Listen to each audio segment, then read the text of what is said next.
2024 fantasy football rankings, courtesy of my co-host Matt Williamson. We're getting into running backs today. Some arguments about how they should rank at the top, and of course, those all-important sleepers in 2024 right now. NFL analyst Brian Peacock and former NFL scout Matt Williamson bring you expert NFL analysis every day in less than 30 minutes. Get an inside look at the NFL on the field and in the front office with elite breakdowns to next-level analysis and in-depth information only for the real NFL fans. This is Peacock and Williamson, and it starts now.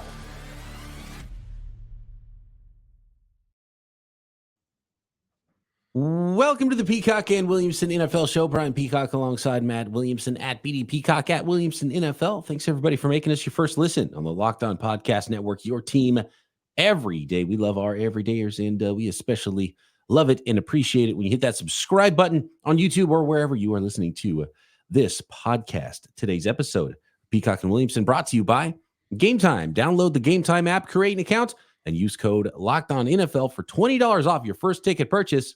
Terms apply.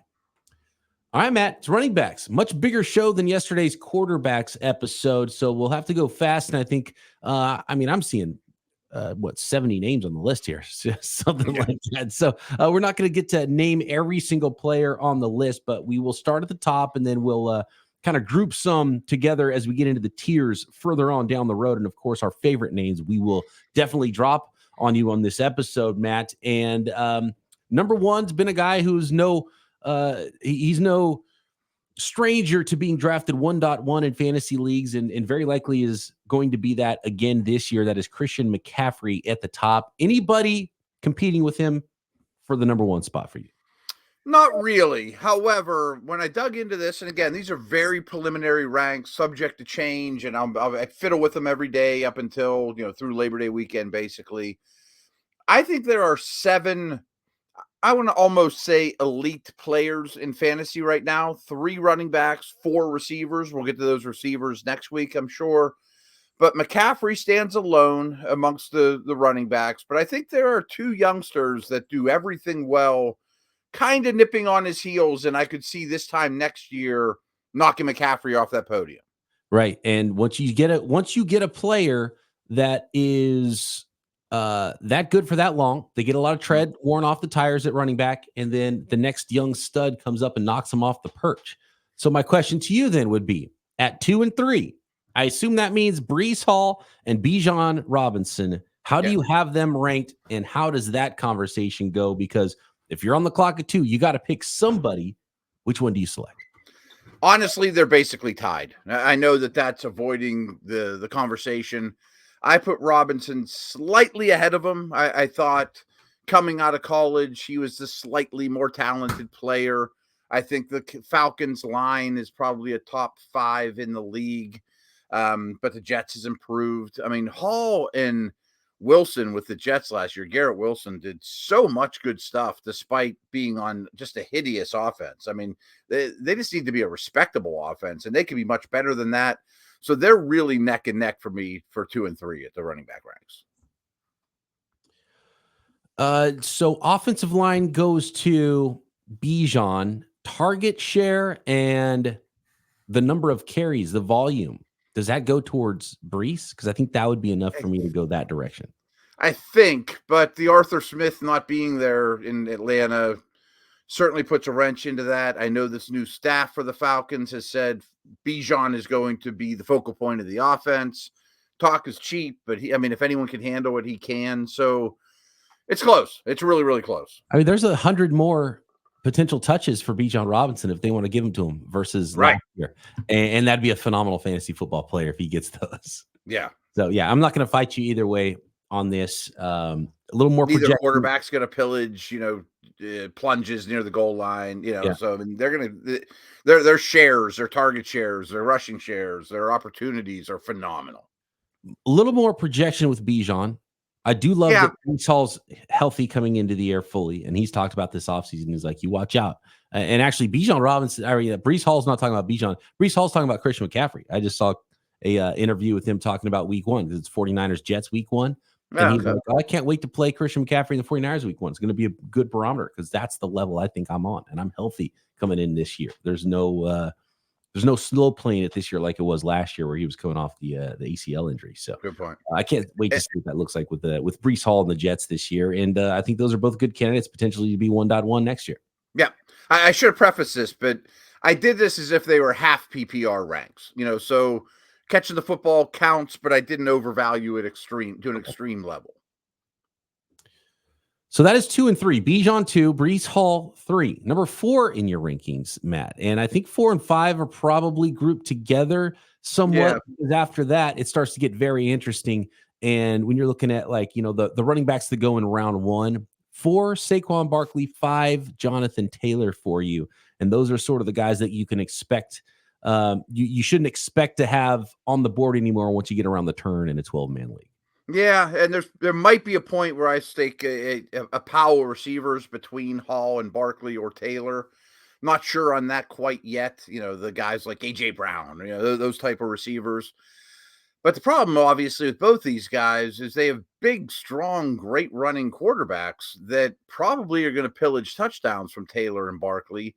I like both their O-lines. I mean, I love that the Eagles made it a massive priority to go get Barkley, who I still think's in his prime. I mean, by running back years, he's a little bit older than some of these guys at the top, but I'm pretty comfortable with both. And I thought Taylor came back pretty strong last year.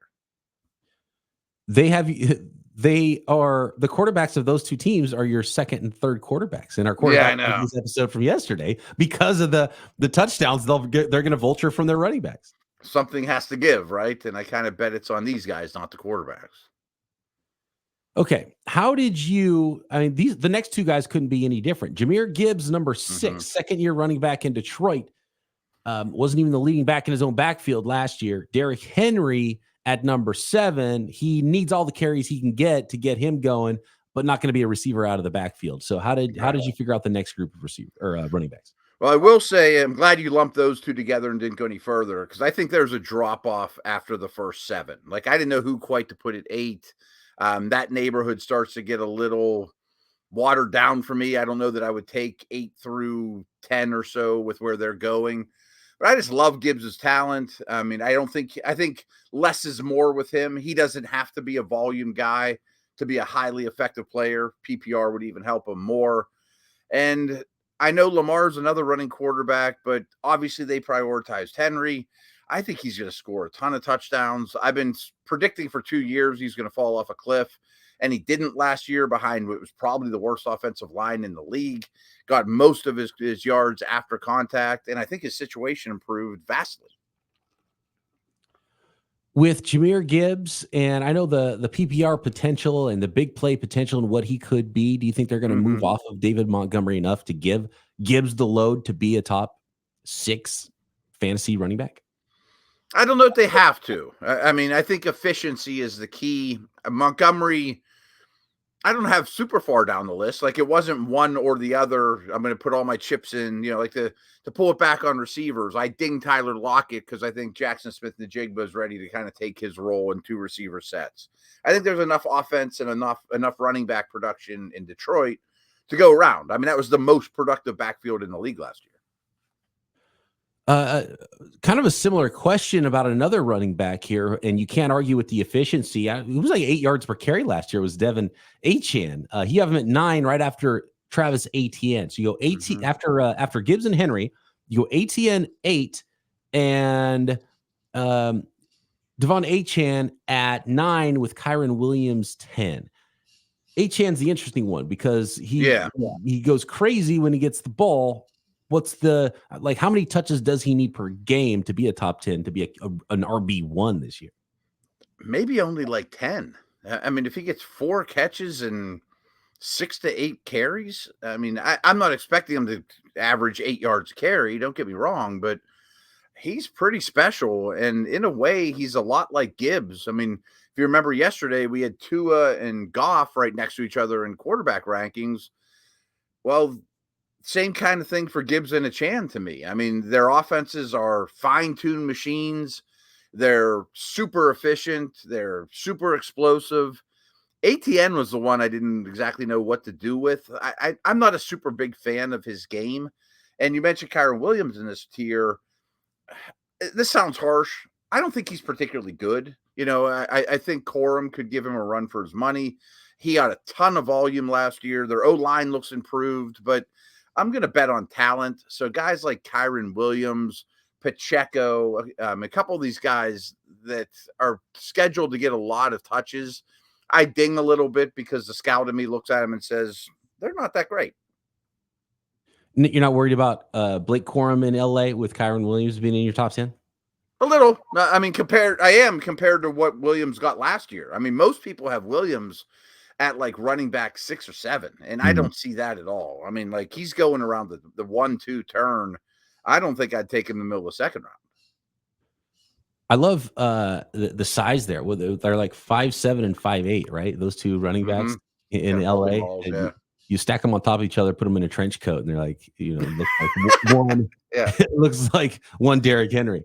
Yeah. Interesting backfield there. And so some of these committee backfields, I don't know what to do with them. I would almost just wait and want to take the second guy that's available, whoever that is. Williams is going way too high for my taste right now. Yeah. And the thing with the size is how can they hold up too? And he has an injury history, and I think he has something right now as we speak. I mean, it's a long time to opening day, but I'm pretty sure Kyren Williams is nursing something as we speak. And he was awesome, but let teams like the team showed us what they think, and they drafted a second round running back. I was thinking that too. I mean, there's so many needs on defense they could have addressed, and they went out and got a backup running back in the third round. Third round. Yeah. All right, we're on to number 11 next, and some of Matt Williamson's favorite sleepers, fantasy football running backs next.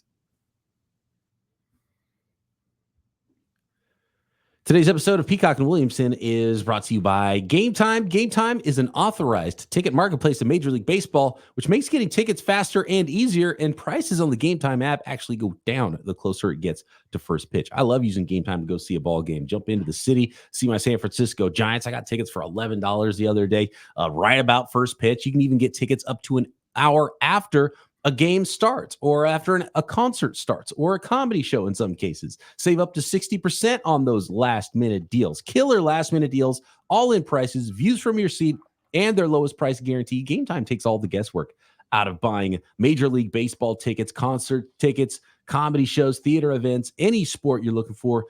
You can find it all at Game Time. All-in pricing. You toggle on the all-in pricing feature, so you see the totals up front. You don't go hit with those surprise fees at checkout, which I hate so much. So I love that feature on Game Time. Take the guesswork out of buying tickets for Major League Baseball games and more with Game Time. Download the Game Time app, create an account, and use code LOCKEDONNFL for $20 off your first purchase.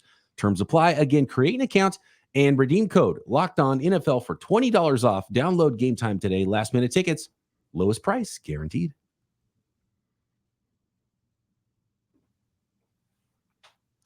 All right, outside of the top 10 now in Matt Williamson's 2024 running back rankings, where are you at number 11 and where are we at as far as tiers go? Yeah, I mean, this whole neighborhood's pretty rough for me. I kind of think, and again, I have to do more work on this, that I'd like to get one of the top guys and then, not necessarily zero RB it, but like hero RB it, where you get the one and then wait, and then just throw a lot of darts, because I don't think I want to be using third and fourth round picks on this neighborhood. And my next guy up is Kenneth Walker.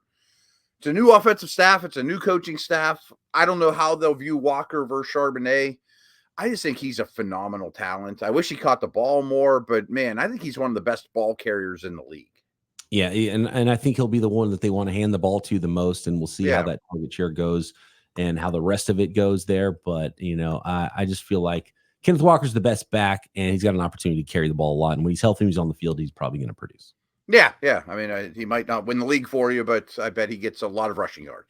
You mentioned something there before we go any further, and I did want to bring that up about zero running back. I feel like, and you said exactly what I was going to tee up for you, and how I thought it should be is you need to get a running back early if you can get one. You don't want to go zero running back, because this is the neighborhood where you don't want to force running backs, and you want to be able to draft the really good wide receivers that might be available for you at this portion, maybe even a quarterback. in the middle rounds, depending on if you find a guy that you really love there that's sticking out, or a tight end. And there's so many ways you can go. You want to be stuck getting the middle at running back, where you might be able to get just as good of a player at running back a little bit later, but you could really get a different tier of wide receiver, but you're chasing running backs now because you went zero running back at the top. So if you can get a stud running back early, I think that's still the way to go. So I like that term, hero running back. Zero running back is dead, Matt. Yeah, I think so too. And my hunch is, everyone knows that listen to the show, we break it up into 3 segments, that this segment 2 worth of running backs probably won't have a great hit rate, or even better, won't have a great return rate for what you have to pay for them. Because a lot of these guys could easily bust, they all have something I don't love about them. So 11 was Kenneth Walker. You got Isaiah Pacheco at 12, James Cook 13, Ramondre Stevenson just got a new contract 14, Aaron Jones 15. Where are your separators here? I don't really have any. This gets kind of mushy to me, probably right in that neighborhood. Rachaad White at 16 is right behind Jones. I probably would draw a line there about those 5. Pacheco has great situation. I mean, there's just no way around that. I just don't think he's a great player. Where are the touchdowns going to come from Cook? He's not going to get any short yardage stuff. He's going to have to score from distance, but it's pretty impressive last year. You mentioned Stevenson's contract. I think he's a really, really good player. I don't know if I would have given him that money considering where the Patriots are right now in their build, but I think he's the foundation of that offense. And Aaron Jones, when healthy, gets a lot done.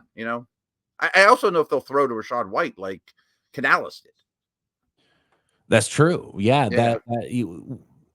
Offensive skin, and Rachaad White's not a player that you're like fighting because he's so talented to get exactly him, right? Exactly. So you need those receptions in a PPR league. Otherwise, you're probably drafting somebody else. Yep. And frankly, we'll get to Jonathan Brooks here, who's injured as we speak, but Canales takes over Jonathan Brooks's team. If he's ready to go and looks great week 1, I'm going to shoot him up probably past a lot of these guys because I think they'll manufacture throws to Jonathan Brooks in Carolina. We do see a couple of rookies pop up here in your top 25. 17 is Joe Mixon. Josh Jacobs at 18. You got David Montgomery, who we mentioned earlier in that Detroit backfield, at 19. Let me stop you real quick at Mixon and Jacobs, because I didn't think Mixon was very good last year. I didn't think Jacobs was very good last year. I could see both those guys hitting that running back wall. They're just in great situations. Like, no one's there to challenge Mixon. So those aren't the type of backs I usually invest in, just because maybe even lose his job. I don't know. I just don't think either one's all that great anymore. David Montgomery is 19. Then you got your first rookie popping up, Jonathan Brooks at 20. Your second rookie is Trey Benson at 25. And in between those two, Jaylen Warren, DeAndre Swift, Zamir White, and James Conner. So talk to me about the rookies versus these veterans, because, we're talking about James Conner and Trey Benson, right? Very different styles of players. Which one do you want? Do you want the old veteran that might get more totes early in the season? Do you want the dynamic rookie that might build late into the season and might end up being a bell cow guy late, or might give you more receptions out of the backfield during their rookie seasons, but might be more volatile? It's a really interesting area of the late RB2 area of fantasy drafts. And you even mentioned guys like Corum. We could talk about Lloyd, who's backing up Jacobs. History shows in fantasy that rookie running backs usually outperform their ADP. Now, you might have to be a little bit patient with them.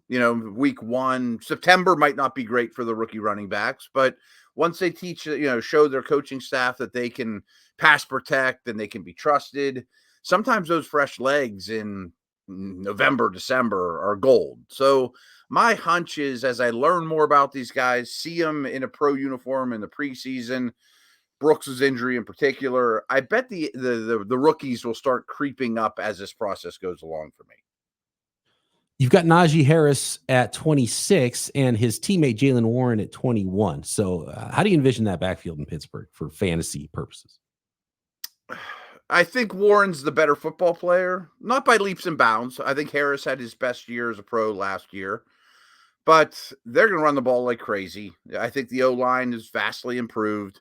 I could see Najee scoring 8 to 10 touchdowns, which in itself is pretty valuable, getting to 1,000 yards. Not winning the league, but you plug him in your lineup every week and you're pretty happy with him. Warren's a little more hit or miss, but I think he's a really good football player. Zamir White is interesting to me in that range Yeah. as well. A little bit of unknown, a little bit of let's draft him and see. Maybe you get more than the 23rd best running back in fantasy. Volume's there for him. I mean, it was a small sample size to finish out the season, but it was about a month or so where he was getting the bulk in a big way of the carries, and they did very little at the position. If he's a 300 touch guy, he's going to outperform 23rd spot, whether he's good or not, you know? Right, exactly. And if he's good, he'll be even better than that. So yeah, exactly. Some interesting names here in the next group of running backs. Tyjae Spears at 27, Javonte Williams, who's a former crush of Matt Williamson's. Yeah. And I remember Javonte Williams was big on your list back in the day, pre-injury, and now I don't know what to expect from these guys. Tyjae Spears seems like a committee back, but has some good opportunities this year now in Tennessee with Derrick Henry gone. You got Tony Pollard at 29, Alvin Kamara at 30, and Austin Eckler 31, Zach Moss 32, Brian Robinson 33, Raheem Mostert 34. Like all these backs, I could make a really good statement for being more valuable than this slot, but I can see why as part of committees or where they're at in their careers. There's just a lot of unknowns here with what they're going to produce regularly. And I think this will get a little clearer. There might be an injury or two before you guys have your fantasy drafts, but like Kamara, to me, I thought he looked like he hit a wall and might be done. And he's really expensive. Do we even know he's going to be on the team? I gave Eckler a little bit of the benefit of the doubt. I mean, this time last year, he was like the 5th pick overall. But I think Washington's going to lose a lot. I think he played a lot injured, so he could catch a lot of passes late. But, man, I mean, almost everyone you mentioned there, if one thing goes their way, they could be the 10th running back when it's all said and done in fantasy. Yeah. You know what I mean? Like they could, if one bounce goes their way, and in the running back world, that happens a lot, you know, all the injuries and. Absolutely. Yeah. Next, the kind of messy. I mean, like there's not many of these names. I'm like, boy, I'm so excited to draft him. I mean, there's 30 more names on here we can talk about, from 35 all the way down into the 60s here, and then you even got more names that don't have a number next to them. So we'll get into the sleeper zone and the deep sleeper zone in some cases here for some running backs potentially to look out for in fantasy leagues in 2024 next.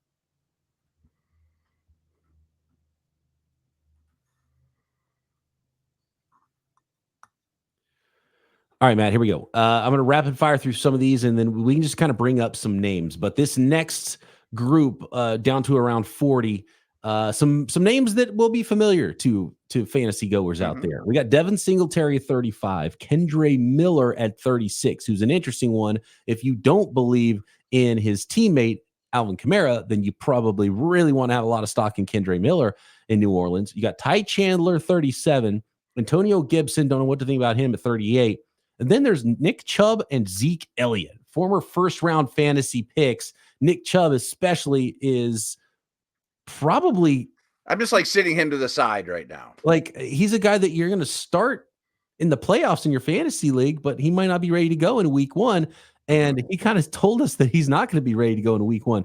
By the way, week 2 is when he got injured. So usually it's about a 12-month ACL process. It was a pretty nasty one for him. Bad one, yeah. ACL and MCL. It was week 2 last season. So if it's 12-month recovery, he'll be ready to go probably at some point early in the season. He was asked recently about week 1.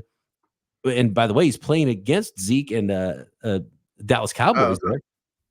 He said, "We'll see. I don't know." That was his response. Most guys are the opposite, where they're like, "Oh, they're not even ready until week 8," and they're like, "Oh, I'm going to be ready for week 1. You watch," and then they're on IR for half. I have no chance. Yeah, yeah. And he's like, "Oh, I don't even know about week 1." So, a little worried about what that might be with Nick Chubb. At some point, he's going to have some value.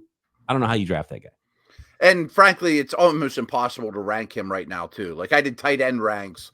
And TJ Hawkinson is my 20th tight end because I think Chubb and Hawkinson are going to start the season on the PUP list. But it's only June, and we don't know that yet. So I keep them very conservatively low until we get enough good news to start moving them up.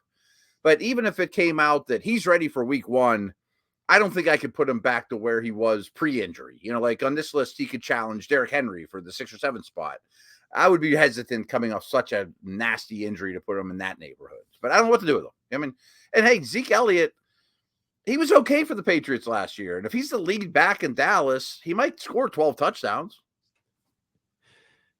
I don't know if I can go back to the Zeke days and I just feel, know. just feel right. It doesn't feel right drafting him as a No, that to someone as someone you expect to be a contributor to your fantasy team. I know. He's not even 30 years old, is he?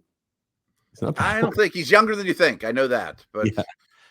ugh, Here's the thing about Nick Chubb is what did the Browns do?